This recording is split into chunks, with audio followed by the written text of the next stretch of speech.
And so the end of another chapter, but the beginning of another. The time will soon be upon me. I must prepare for whatever is waiting. What is coming next for me, I don't know, but I will be ready. The time has come to start preparing.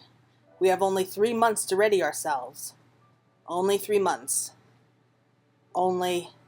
Oh, who am I kidding? It's a hell of a long time to wait. Greetings, all warriors of light and future warriors of darkness, and welcome back to another episode. And today we will begin our preparations for the new expansion of Shadowbringers. Now, while we still have 3 months left to go before it's out, well, maybe slightly less than that by this point, but we still have things that need to be done before we can continue on. With the release of 4.5 Part 2, we are officially done with Stormblood, and I think that we are all looking forward to what is waiting for us in Shadowbringers.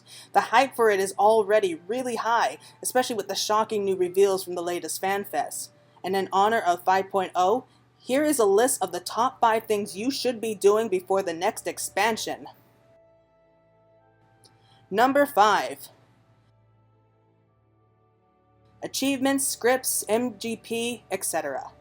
Alright, so this is pretty much easy to understand. In the game, there are certain prizes that can be won from completing certain achievements, such as earning mounts, tools, weapons, armor, that kind of stuff. If you're looking for something to do to keep you busy until Shadowbringers comes out, all you need to do is check out your achievements and see if there's anything that you could get done before the new game. Because I would say that right now is really the best time to get any added titles or items before the expansion. Not only that, but this is also a really good time to be stocking up on MGP, your hunt marks, wolf marks, free company seals, because let's face it, there's going to be a lot of new items up for sale after the release date, and so this is the perfect time for you to really max out on those types of currency so that you can get those new items on release day. And come on people, we all spent a lot of MGP in that place just trying to get the Cactar mount, so we are going to be wanting a few MGP points to spend. Number 4. Earning Gil. Now, I'm sure I don't need to explain this, but with release day, there's going to be a ton of stuff up for sale everywhere. New gears, new weapons from new locations, new housing items to fill your houses or your apartments with, new items that are going to be needed for crafting, everything. New everything. So earn your gil now to save you trouble in the future. And right now, there are several ways that you can earn a lot of gil very quickly, such as in Eureka and you're doing bunny farming. You can easily earn a lot of money from this. And not only that, but you can also earn an ungodly amount of materia from lockboxes here. But instead of just throwing them away, something that you can do is take them to the material mender in Central Thanalan and just hand them over. For every 5 that you hand over, you get 1 materia in return. And you could end up getting really lucky and get a really high level, really valuable materia. So not only does this get rid of all the extra materia in your inventory, it's a good chance to earn some money. But really, we are all materialistic at heart and we just want to buy everything that we see as new or shiny that we see up on the market board. So save now so that you'll be able to spend later, I say. Number 3. Sidequests. Getting your sidequests done is really important if you want to advance in the storyline. And I'm not talking about those smaller quests from every NPC that you see in random locations. I mean getting things like raid dungeons done, the high-end raids, the extreme trials, side dungeons, all that kind of stuff is unlocked from doing side quests. If you haven't unlocked them yet, this is really a good chance for you to have something to do until Shadowbringers. By the time that Shadowbringers does come out, I'm sure that all those trials are going to be old news. I mean, sure, it's probably going to be a lot easier to do them in the expansion because of the increase in the level cap and the improved weapons and items. But for a lot of the endgame quests, you can't really complete them without first completing other quests, such as the Beast Tribes and how you can't get any of their awesome rewards unless you play through them. I personally always thought that doing like the smaller mini quests from random NPCs is kind of fun if you only do like a handful of them at a time. If you try to do all the quests from all these random NPCs in one location at once, it does really kind of take all the fun out of it. I suggest just doing a handful of them a day, and you really do come to appreciate them and even just a little bit of the experience points. And actually, a handful of them are essential to unlocking a series of cool quests, dungeons, or other events. It really does pay to actually pay attention and do something on the side if you don't know what else to do. So if you are just one of those people who hasn't gotten around to helping any other NPCs with any random quests, well, just look around and I'm sure you'll find one of them who will give you a job. Number 2. And this is also including both gear and weapons. You want to start off strong in Shadowbringers. You don't want to start off like very near the beginning of the game and the first dungeon that you want to go into, you can't because you don't have a high enough level. I would also recommend that you level up at least a handful of jobs. I would suggest having at least a couple DPS, and you're free to choose what types you like. And have at least one tank and one healer on hand, just so that you have all your basics covered when it comes to battle. I also suggest that you have as many crafters up as possible to max level because you know that you're going to be receiving new recipes and you may not want to spend millions of gil for that one special item if you can craft it yourself.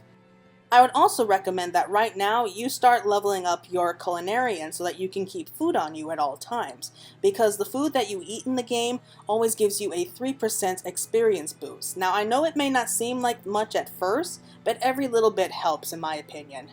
But I would also suggest that you get all of your gatherers up to max. I know it may seem like a strange suggestion, but during the first couple weeks, people are going to be buying supplies and materials for their crafting. And think about it, if you go out and gather your materials, it will not only save you some money, it's a good way to earn some real gil really quickly. Because with so much coming out, no one's going to want to spend their time gathering when they can get it off the market board in a flash. As for your main job, whatever job that is, try to do your best to get their item level up to 400 before release day. That way you know you'll be going in strong. But with new jobs such as the Gunbreaker, it's going to be a tanking class, so it would be a good idea to start collecting some of the lower level tanking gear, as well as aiming gear for the Dancer job. And with the tombstone limits rising from 450 to 900 a week, you should have plenty of time to be able to get all the good gear for all the jobs you want. And now for some bonus advice. Clear out your inventory, people. I cannot state this clearly enough, but with so much items that we are bound to get, not only from both crafting and gathering, there's also going to be rewards and gear that we are going to be earning from dungeons and quests, and so you are going to be needing room.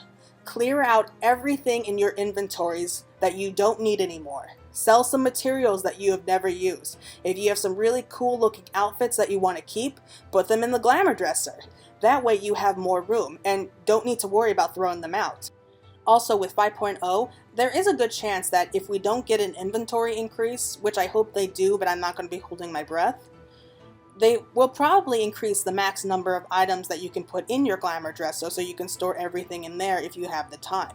Also, this is probably your best chance to really get your classes all looking ready. And I mean, getting your character look like they are about to go off to save the world. Because if you're going to try to go out there in nothing but your undies, it doesn't look very heroic.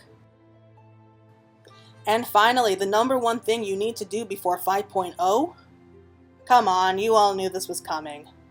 The main scenario questline. I know, it seems obvious, but I really mean it.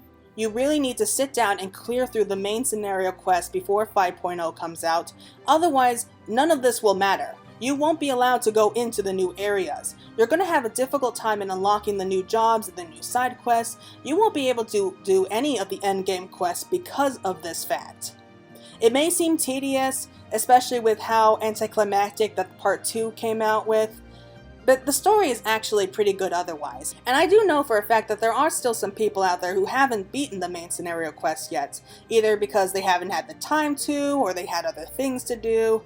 And if you do nothing else from this list, then please, do this one. I have a friend who only was just able to finish up 4.4 and is now moving on to completing 4.5. But with his schedule, it's harder than he thought it would be. I wouldn't worry too much right now, however, because we still have plenty of time to get everything ready for 5.0. We still have a few months to get everything done, and you are free to do whatever you choose from this list.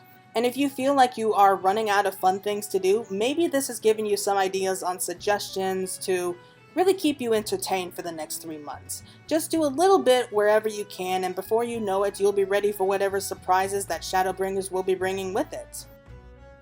And yeah, I think that's going to be it for now. Just do a little bit wherever you can, and before you know it, you are going to be pumped and ready for whatever Shadowbringers has to throw at you. So, I hope you all enjoyed this video. I hope that you are all preparing right now for Shadowbringers, because that time is going to be coming a lot sooner than we expect. At least I'm hoping it does. But anyway, that's going to be it for now, and I'll see you in the next video. Bye! And the path to the first will be yours to walk at last.